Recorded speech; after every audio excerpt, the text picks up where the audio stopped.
Boy, here's a hot topic. The topic of privilege.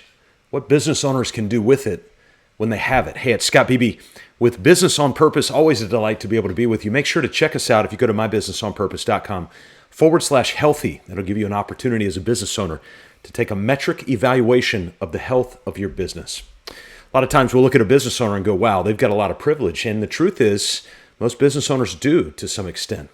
Now, the irony of the training and the thing I'm about to talk about is the fact that as I was writing these notes out, I was flying on a private plane. Now, it's not my private plane. It was one of those rare instances where I got invited by the right person to a secluded island in the Bahamas after spending 3 days of spearfishing, eating, and hanging out with friends and clients. It was a moment of privilege. And so I thought, what better time to write about this issue and to speak about this issue? See, spending your days with continual electricity is a privilege. If you're listening to this talk right now, you likely have privilege. Privilege is, as quoted, a special right, an advantage, or immunity granted or available only to a particular person or a particular group. A more direct definition might be this. Somebody with privilege is somebody who's exempt from an obligation from which others are subject to that same obligation. So how do you know if you're in a class or position of privilege? Well, others shoulder a burden you don't have to shoulder. It wastes our time to try to determine if we are privileged and instead to ask ourselves, because we have privilege, what does that mean?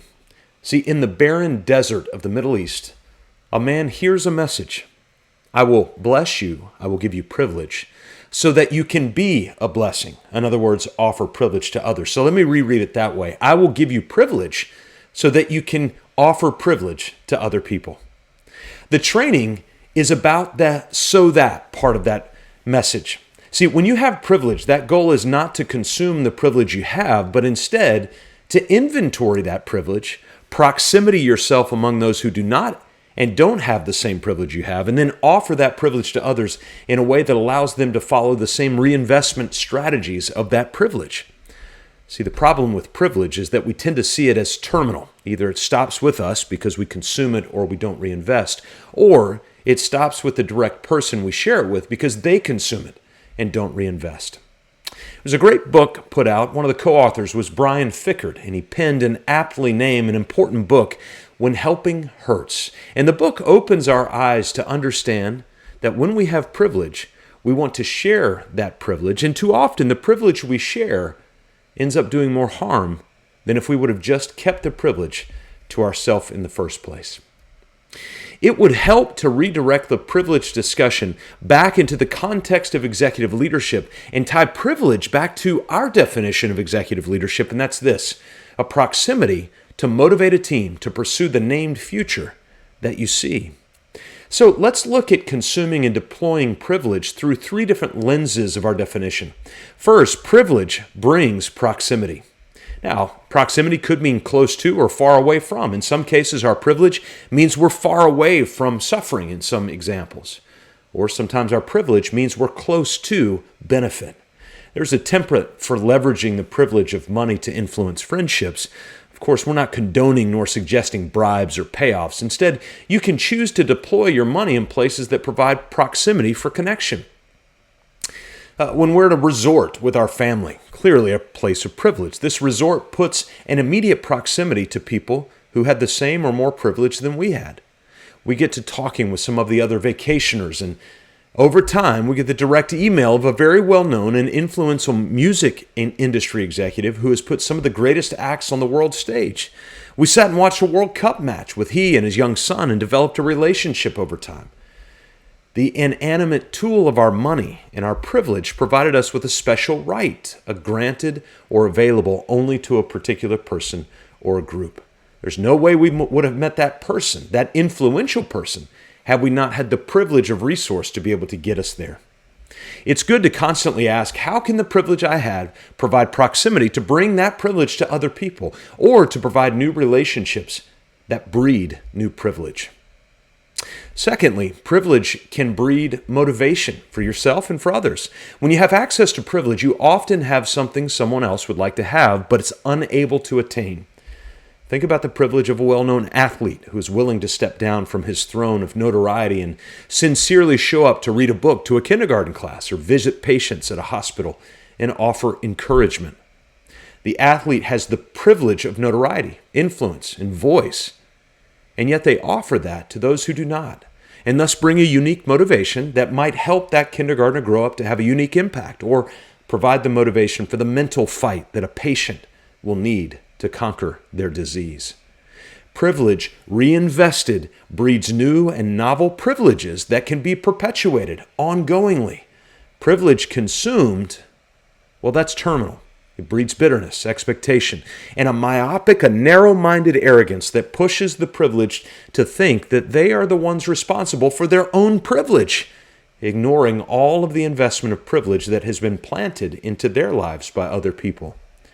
The reason we're talking about this in part is because we don't want you to become that. I don't want to become that myself. You were too generous. You were too intentional for your life to slowly devolve into arrogance and self-importance.